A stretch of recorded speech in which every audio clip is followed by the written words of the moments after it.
Përshëndetje të gjithëve dhe mirë se erdhët në kuzhinën e Rajanës. Sot do të përgatisim së bashku një menu me gatime që mund ta përgatisni për drekën e Bajramit.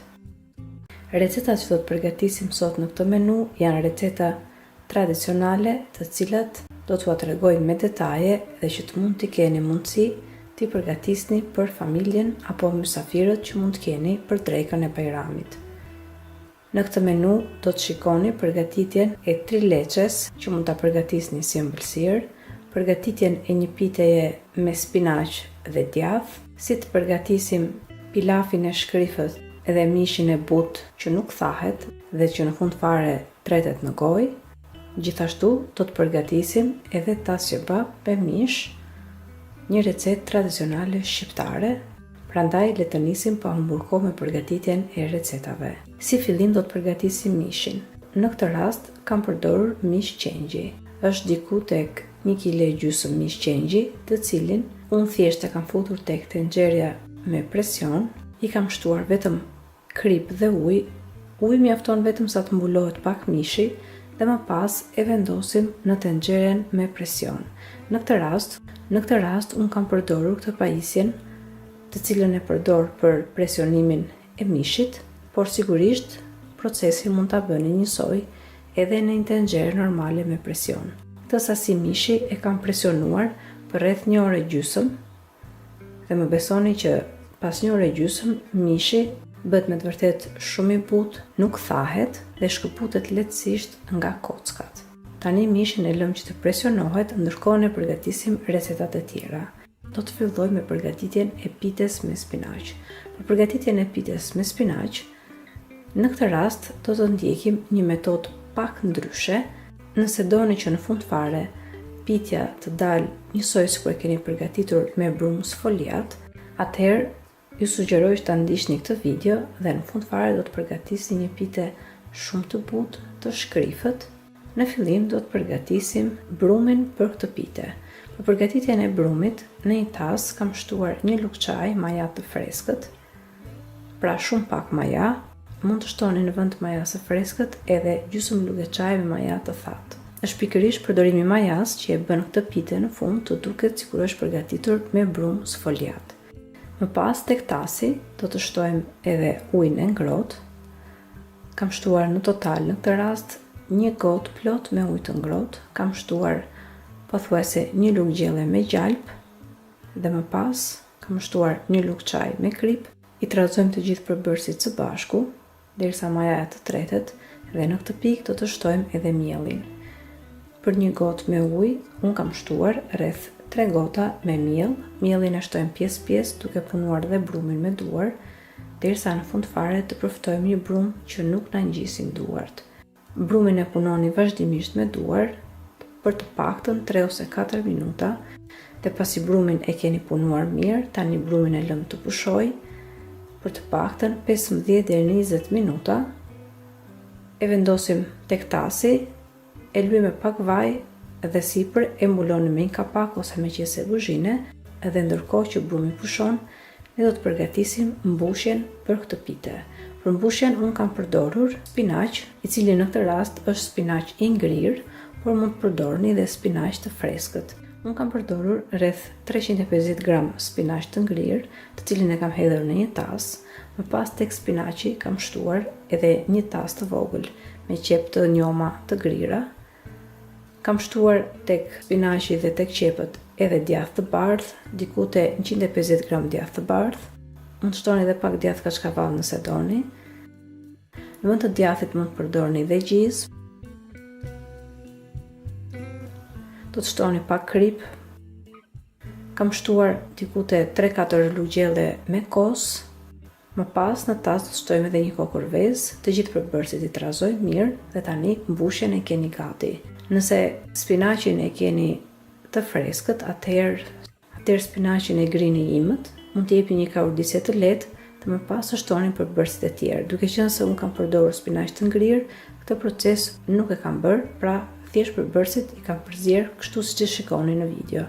Dhe tani mbushjen e kemi gati, edhe brumi i byrekut ka pushuar ashtu siç duhet dhe tani brumin do ta marrim dhe do ta ndajmë në 2 pjesë. Pra për përgatitjen e kësaj piteje na duhen 2 kulaç të mëdhenj.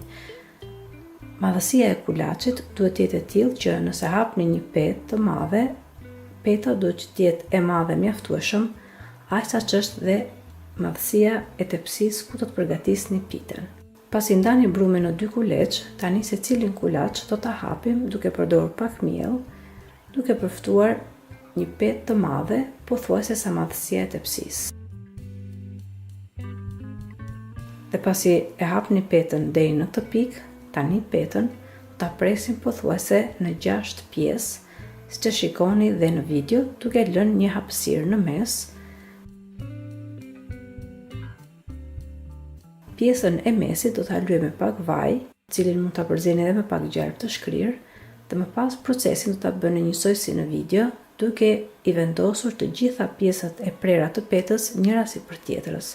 Dhe të gjitha pjesët e petëve do t'i lyejmë me vaj, siç tregohet në video, duke vendosur njëra mbi tjetrën.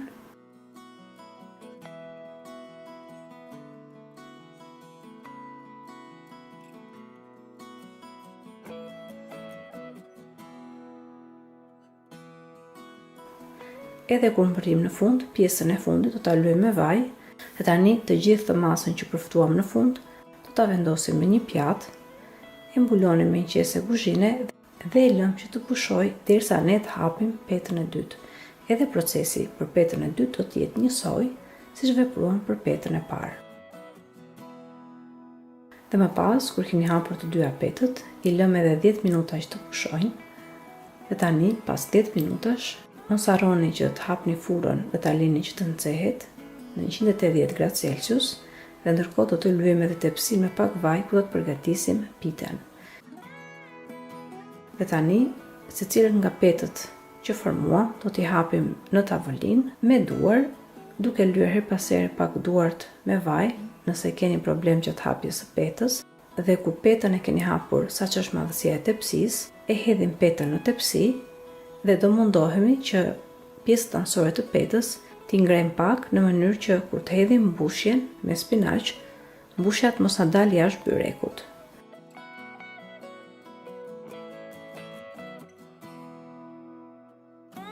Pasi kemi hedhur petën në tepsi, sipër do të hedhim mbushja me spinaq, e niveloni mirë dhe më pas do të hapim edhe petën tjetër për pjesën e sipërme të pites.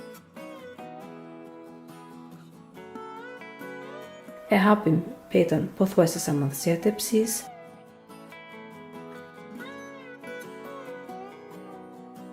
E hedhim në tepsi dhe e nivelojmë mirë.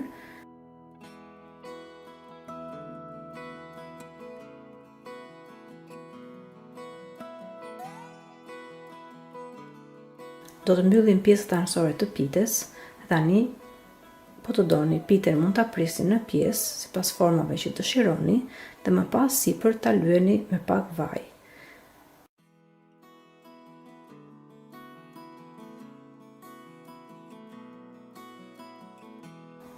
Kur pitën e keni gati, e fusim në furrë dhe lëmë që të piqet për të paktën 30 ose 35 minuta në 200 gradë Celsius. Dhe pas 35 minutash do të shikoni që pitja ka marrë sipër ngjyrën e pjekjes dhe tani pitën e keni gati. E heqim nga furra, e mbuloni me një pecet kuzhine dhe pitja është gati që ju ta servirni me familjen tuaj për drekën e Bajramit.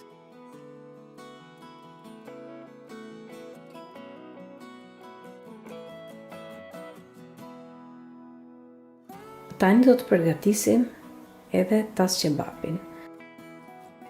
Tas kebabi është një recetë tradicionale e cila në familjen time përgatitet shpesh, është një ndër recetat që ne preferojmë shumë, dhe sot unë po sjell versionin që ne përgatisim në shtëpi për tas kebab me mish. Për këtë recetë, unë kam përdorur diku te 200 gram mish qengjit, cilin e kam prerë në kubik të vegjël, dhe 2 kokra qep. Në një tenxhere ku kemi hedhur vaj, kam hedhur në fillim mishin, e ka urdisim mishin derisa të lëshoj lëngun e vet dhe mishi të filloj të ndryshojë ngjyrë, dhe në këtë pikë do të shtojmë edhe qepët e grira imët. Do i trazojmë mirë qepët dhe mishin Në një moment kam ndryshuar dhe tenxhere, për shkak se tenxheria që përdora më duke sikur më zinte qepa në pjesën e poshtme dhe mora një tenxhere që nuk ngjiste. Mirë është të përdorni një tenxhere që nuk ngjit, pasi në këtë rast do na duhet që qepën ta gatuajmë për një kohë të gjatë me mishin, derisa ne të shtojmë përbërësit e tjerë. Mishin dhe qepën do t'i kaurdisim në mënyrë të vazhdueshme për disa minuta, duke u shtuar nga fare pak ujë. Në total, për këtë recetë, pra që qepa të fillojë të shkëri, pra të tretet, na duhet diku te 1 gotë me ujë, të cilën do ta shtojmë pjesë-pjesë. Pra shtojmë pak ujë, e mbulojmë masën e qepëve dhe të mishit me kapak.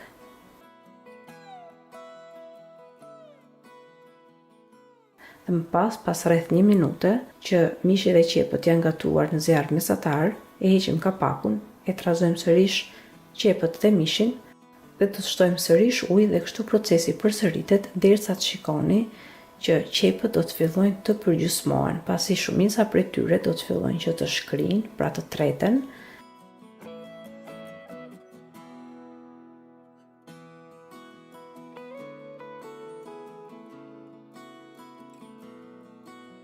Dhe në fund fare do të shikoni që masa e qepëve dhe mishit do të bëhet një masë kompakte, pra që qepët pothuajse bëhen një masë me mishin, pra nuk kuptohen edhe në ngjyrë, por do të fillojnë edhe të treten pak nga pak. Në tenxhere do të shikoni që yndyra është veçuar veç dhe në këtë pikë e kuptoni që është faza tjetër për përgatitjen e tasjebapit. Tani në tenxhere do të shtojmë rreth 1 lugë e gjysmë gjelle me miell, e trazojmë mirë dhe më pas do të shtojmë edhe ujin.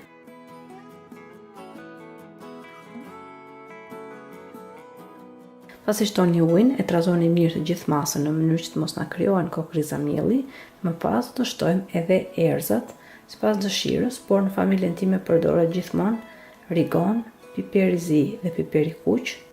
Dhe gjithashtu mos harroni të shtoni edhe hudhër për këtë recetë, si dhe 2 lugë gjelle me uthull. Sasia e hudhërës dhe uthullës varet shumë nga shijet tuaja.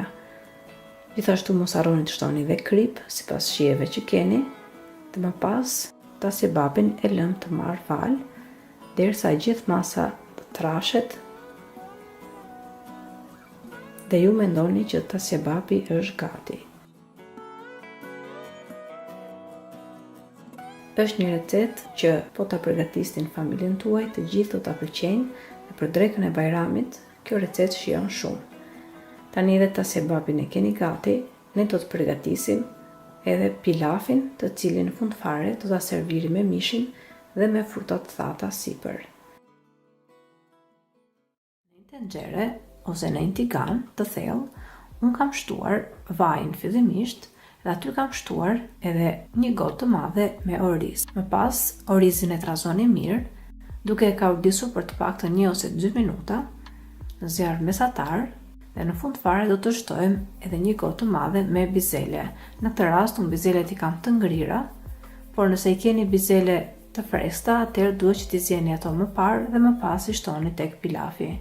Do të shtojmë gjithashtu edhe 1 lugë gjelle me erëza pule. I trazojmë mirë të gjithë përbërësit dhe në fund fare do të shtojmë edhe ujin. Për këtë recetë unë kam përdorur 3 gota me ujë të nxehtë.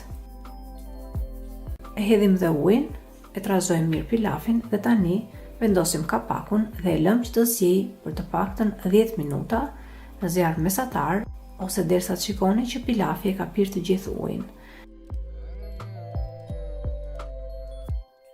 Në momentin që në tigan nuk ka më ujë, tani e ulim zjarrin në minimum, do të vendosim sipër pilafit 2 peceta kuzhine dhe më pas e vendosim sërish kapakun dhe e lëm pilafin në këtë mënyrë edhe për rreth 10 minuta të tjera dhe më pas pilafin e keni gati.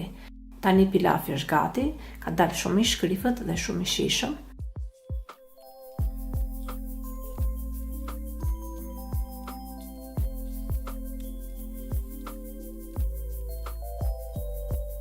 Tani të gjitha recetat i keni gati, me përjashtim të ëmbëlsirës, të cilën dua t'ju theksoj që unë e kam përgatitur që në fillim, pra para se të filloja të gjitha recetat që ju tregova në këtë video, por për të mos e zgjatur më tepër këtë video, recetën e 3 leçes që unë kam përgatitur për festën e Bajramit, do t'u tregoj në një video tjetër. Këtu do t'u tregoj vetëm disa pamje të përgatitjes së 3 leçes. Zakonisht kur përgatis 3 leçe, mundohem që ta bëj sa më ekonomike në mënyrë që të gjithë të keni mundësi ta përgatisni dhe të gëzoheni me familjarët tuaj për çfarë do lloj feste, si në këtë rast që është festa e Bajramit. Në videon e radhës do t'ju tregoj edhe recetën e përgatitjes së 3 leçes. Tani nuk na ngel gjë tjetër, veç se të gjitha recetat që ne kemi përgatitur t'i servirim për familjen tonë. Të mund të shtoni edhe recetat të tjera. Unë në këtë rast kam përgatitur një sallatë me perime dhe bulgur, kam përgatitur xhaxhiq me kos dhe kastravec, dhe kjo ishte dhe menuja që unë kisha përgatitur si ide që mund ta keni për drekën e Bajramit. Unë mundova që t'isha sa më tradicionale tek gatimet, duke sjell gatime që të gjithë ne i njohim, pasi me të vërtet ndonjëherë recetat tradicionale janë ato që shijojnë vërtet shumë. Shpresoj shumë që këto recetat t'ju kenë pëlqyer dhe nëse po, mos hezitoni t'u jepni atyre një like, si dhe t'i shpërndani me miqtë dhe familjarët tuaj në rrjetet sociale. Gjithashtu mos nguroni të abononi në kanalin tim, si dhe të shtypni zilën e vogël anash kanalit në mënyrë që të njoftoheni se në kanal postohen recetat e reja. Ju falenderoj të gjithëve që më ndoqët edhe në videon e sotshme. Bashkë do të dëgjojmë sërish në videon e radhës. Deri atëherë, dua t'ju uroj të gjithëve gëzuar Bajramin. Zoti ju pranoft të gjitha lutjet dhe agjërimin dhe sakrificat që keni bërë gjatë gjithë këtij muaji. Paqja dhe begatia mbretërofshin në familjet tuaja. Deri në videon e radhës, Zoti ju begatoft të gjithëve.